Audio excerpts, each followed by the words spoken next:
आज है 19 दिसंबर 2024 दिन गुरुवार। वेलकम बैक टू डेली खबरी यूपी। चलिए देखते हैं उत्तर प्रदेश की 25 फटाफट बड़ी खबरों को। हर छात्रा को भविष्य में मिल सकेगी केंद्र की सुविधा, सरकार करेगी विचार। प्रदेश में हर साल आयोजित होने वाली बोर्ड परीक्षाओं में सभी छात्राओं को केंद्र सुविधा मिले या कम से कम दूरी पर परीक्षा केंद्र आवंटित करने पर सरकार विचार करेगी। यह आश्वासन माध्यमिक शिक्षा राज्य मंत्री गुलाब देवी ने बुधवार को विधान परिषद में बोर्ड परीक्षा के लिए अधिकतम केंद्र बनाने व केंद्र परीक्षा व्यवस्था लागू करने के सवाल पर दिया। नए टर्मिनल में हाईटेक होगी व्यवस्था, 1 घंटे में 38 विमानों की होगी आवाजाही। लाल बहादुर शास्त्री अंतर्राष्ट्रीय एयरपोर्ट पर नए टर्मिनल का निर्माण कार्य तेजी से चल रहा है। 3 साल में बनकर तैयार होने वाले 75,000 वर्ग मीटर का नया टर्मिनल भवन 5,000 यात्रियों की क्षमता का होगा। सालाना 1 से 1.5 करोड़ यात्रियों की आवाजाही इस एयरपोर्ट पर होगी। 3 मंजिला नए टर्मिनल बनने के बाद हर 1 घंटे में 38 विमानों की आवाजाही होगी। उत्तर प्रदेश सरकार का बड़ा फैसला, हर घर को करेंगे रोशन। उत्तर प्रदेश सरकार ने बड़ा फैसला किया है। उत्तर प्रदेश सरकार का बड़ा फैसला यह है कि प्रदेश के एक भी घर में अंधेरा नहीं रहेगा। उत्तर प्रदेश की सरकार प्रदेश के प्रत्येक घर को रोशन बनाने का काम करेगी। इस बड़ी योजना को हर घर बिजली योजना नाम दिया गया है। उत्तर प्रदेश सरकार ने प्रदेश की बिजली व्यवस्था को दुरुस्त करने और हर घर को रोशन बनाने के लिए अनुपूरक बजट में 8,588 करोड़ उत्तर प्रदेश पावर कॉरपोरेशन को देने का फैसला किया। गोरखपुर से प्रयागराज तक चलाई जाएंगी 3,000 बसें, श्रद्धालुओं को मिलेगी उच्च स्तरीय सुविधा। महाकुंभ को लेकर परिवहन निगम की 3,000 बसेस गोरखपुर से प्रयागराज के लिए चलेंगी। सभी बसेस कर राप्ती नगर डिपो में डेंटिंग पेंटिंग का काम चल रहा है, जो 31 दिसंबर तक पूरा हो जाएगा। प्रधानमंत्री नरेंद्र मोदी और मुख्यमंत्री योगी आदित्यनाथ के मुस्कुराते चेहरे के साथ भगवा में बस और लग्जरियस बस जैसी सुविधा के साथ श्रद्धालु महाकुंभ तक सफर करेंगे। महाकुंभ में होगी योगी कैबिनेट की विशेष बैठक, गंगा स्नान करेंगे मंत्री। महकम 2025 में मुख्यमंत्री योगी आदित्यनाथ की पूरी कैबिनेट प्रयागराज आएगी। कैबिनेट की बैठक भी होगी और सीएम सहित सभी प्रमुख मंत्री गंगा स्नान भी कर सकते हैं। महाकुंभ की तैयारियों को लेकर मुख्य सचिव मनोज कुमार सिंह की अध्यक्ष में हुई शेष समिति की ऑनलाइन बैठक में इस प्रस्ताव पर मोहर लगी है। यूपी के डट कॉलेजेस के शिक्षकों का 3 साल में एक बार होगा तबादला। योगी कैबिनेट ने उत्तर प्रदेश सहायता प्राप्त महाविद्यालय अध्यापक स्थानांतरण नियमावली 20,224 को प्रख्यापित करने की सहमति दे दी है। इसके तहत अब सहायता प्राप्त महाविद्यालयों के शिक्षकों का 9 साल पर एक बार तबादला हो सकेगा। पूर्व में एडेड कॉलेजेस के शिक्षकों के तबादलों में काफी समस्याएं आती थी। 10 साल सेवा के बाद ही तबादले का प्रावधान था। नोएडा में 200 इमारतों पर चलेगा बुलडोजर। नोएडा के ग्रामीण इलाकों में धड़ल्ले से अवैध निर्माण हो रहे हैं। नोएडा प्राधिकरण सीईओ डॉ. लोकेश शर्मा ने अवैध निर्माण पर सख्त कार्यवाही करने के निर्देश दिए हैं।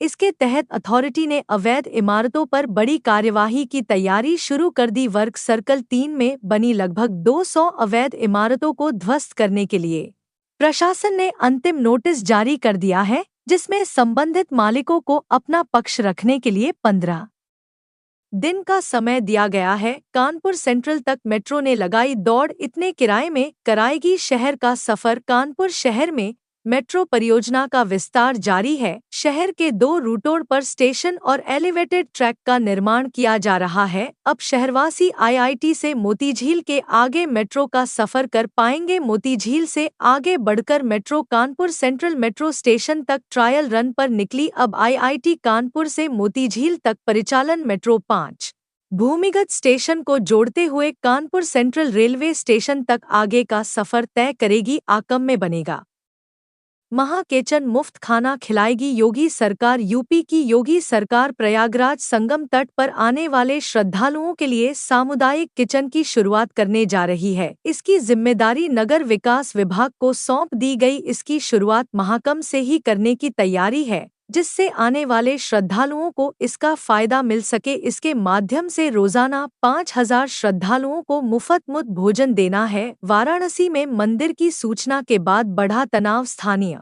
लोगों ने बंद कराई दुकानें, भारी पुलिस बल तैनात। मुस्लिम बहुल मदनपुरा इलाके में बंद मंदिर की जानकारी सामने आने के बाद बड़ी संख्या में लोग वहां पहुंच गए। कुछ महिलाओं ने वहां हर हर महादेव के उद्घोष के साथ शंखनाद किया। स्थानीय लोगों ने इस पर आपत्ति जताई तो माहौल तनावपूर्ण हो गया। सूचना पर बड़ी संख्या में पुलिस पहुंची और मंदिर के बाहर जमा लोगों को हटाकर दुकानें आदि बंद कराई। एहतियातन मौके पर बड़ी संख्या में पुलिस बल को तैनात कर दिया गया है। बीएचयू ने स्म पोर्टल पर लॉन्च किए 22 ऑनलाइन कोर्स, आवेदन शुरू। बीएचयू ने स्म पोर्टल पर 22 शॉर्ट टर्म कोर्स लॉन्च किए हैं।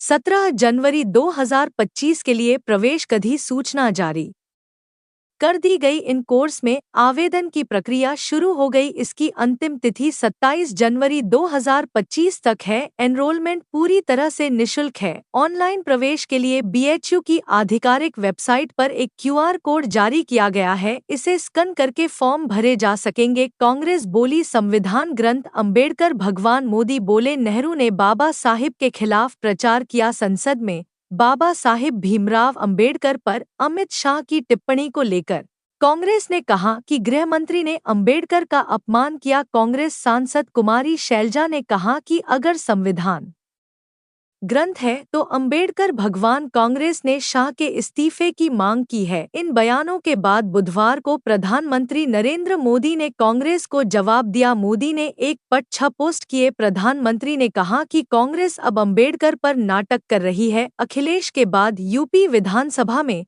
ओम प्रकाश सिंह ने संभाला हास परिहास का मोर्चा। खूब हंसे सीएम योगी। उत्तर प्रदेश में सत्ता पक्ष और विपक्ष के बीच राजनीतिक कटुता चाहे जितनी भी हो, विधानसभा में दोनों तरफ के विधायक गंभीर से गंभीर मसलों पर भी हास परिहास के साथ बहस निपटा लेते हैं। जब समाजवादी पार्टी के अध्यक्ष अखिलेश यादव नेता विपक्ष थे तब उनके चाचा पाल सिंह यादव के साथ सीएम योगी आदित्यनाथ और मंत्रियों के बीच हास्य व्यंग का दौर लगातार चला। अब जब अखिलेश संसद चले गए तो सपा विधायक ओम प्रकाश सिंह ने चिचोली भरी चुटी बातें करने का मोर्चा संभाल लिया। बिजली कंपनीज के निजीकरण पर बहस के दौरान ओम प्रकाश सिंह ने ऊर्जा मंत्री ए.के. शर्मा को निशाने पर लेकर ऐसी बातें कहीं कि सीएम योगी के साथ पूरे सदन ने कई बार ठहाके लगाए। 73 करोड़ की लागत से बनेगा 27 किलोमीटर लंबा स्टेट हाईवे।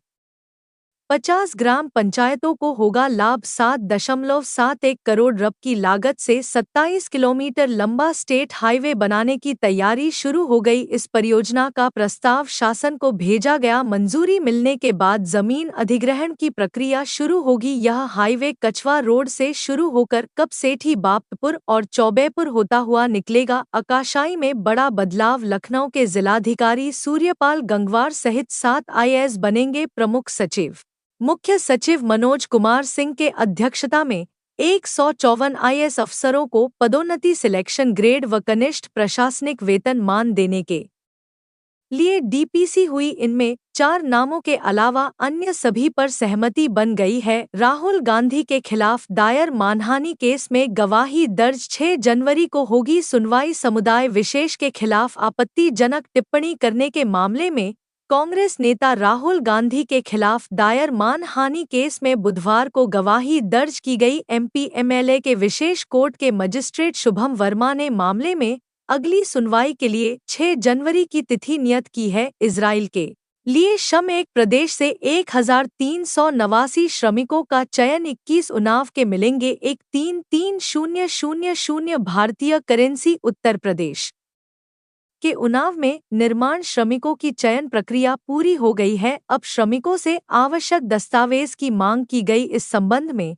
एसपी और सीएमओ को जानकारी दी गई। जिला सेवा योजन अधिकारी प्रीति चंद्रा ने यह जानकारी दी। उन्होंने कहा कि चयनित अभ्यर्थियों का पुलिस वेरिफिकेशन और मेडिकल सर्टिफिकेट मांगा गया है। दिसंबर में इस दिन बंद रहेंगे सारे स्कूल, कॉलेज, बैंक और सरकारी कार्यालय। यूपी में नवंबर महीने के बाद दिसंबर में केवल एक दिन 25 दिसंबर दिन बुधवार को छुट्टी रहेगी। इस दिन जिले के सभी स्कूल, कॉलेज, सरकारी कार्यालय बंद रहेंगे। बैंकों में भी 25 दिसंबर को सार्वजनिक अवकाश रहेगा। इसके अलावा स्कूल में शीतकालीन अवकाश भी मिलता है, जिसका इंतजार हर एक छात्र को रहता है। फिलहाल यूपी में सर्दी की छुट्टी का आधिकारिक ऐलान नहीं किया गया, लेकिन संभावना जताई जा रही है कि 25 दिसंबर से यहां भी छुट्टियां शुरू हो जाएंगी। गोल्डन कार्ड करेगा किसानों की मौज, ये मिलेंगे फायदे, नहीं बनवाने का बड़ा नुकसान। किसानों के लिए गुड न्यूज है, कृषि विभाग कैंप लगाकर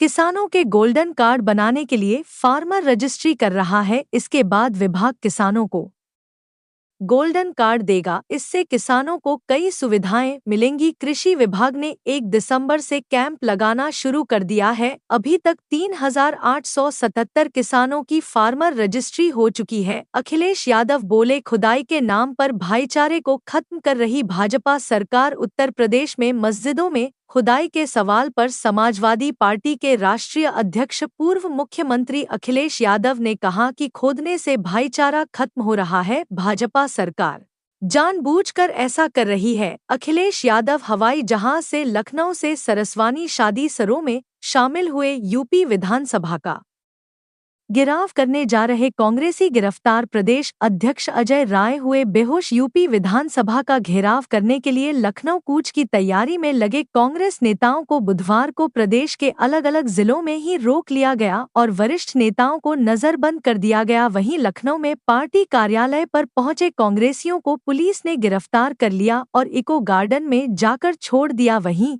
जिन नेताओं ने भी विधान भवन पहुंचने का प्रयास किया, पुलिस ने उन्हें भी गिरफ्तार कर लिया। अमित शाह को बर्खास्त करें, पीएम मोदी। कैबिनेट में रहने का कोई अधिकार नहीं। संसद में भीमराव अंबेडकर पर की गई अमित शाह की टिप्पणी को लेकर कांग्रेस अध्यक्ष मल्लिकार्जुन खड़गे ने बुधवार को जमकर निशाना साधा। खड़गे ने पीएम मोदी से मांग की है कि वे गृह मंत्री अमित शाह को बर्खास्त करें।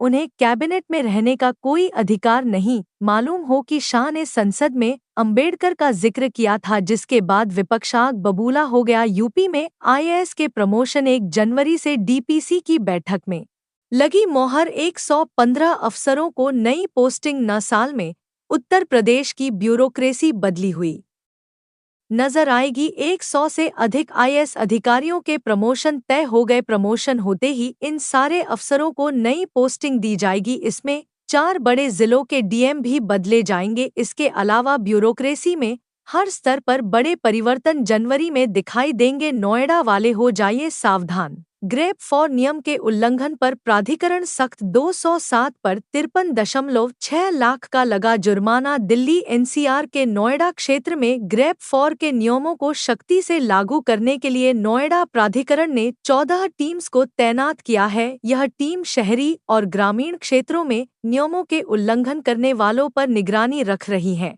अभी तक 207 लोगों पर 33.7 लाख का जुर्माना लग चुका है। अब यूपी में भी खुल सकेंगे ऑक्सफोर्ड और मॉस्को यूनिवर्सिटी के कैंपस। निजी विश्वविद्यालय अधिनियम में बदलाव के बाद अब विदेशी विश्वविद्यालय भी यूपी में आसानी से अपने परिसर खोल सकेंगे, जिसमें इंग्लैंड की ऑक्सफोर्ड यूनिवर्सिटी और रूस की मॉस्को यूनिवर्सिटी के परिसर भी शामिल हो सकते हैं। इन दोनों विश्वविद्यालय के प्रतिनिधियों ने कुछ समय पहले उत्तर प्रदेश सरकार से संपर्क किया। तो यह थी आज की 25 फटाफट बड़ी खबरें। अगर आपको न्यूज़ पसंद आई हो तो वीडियो को लाइक और शेयर जरूर करें। धन्यवाद।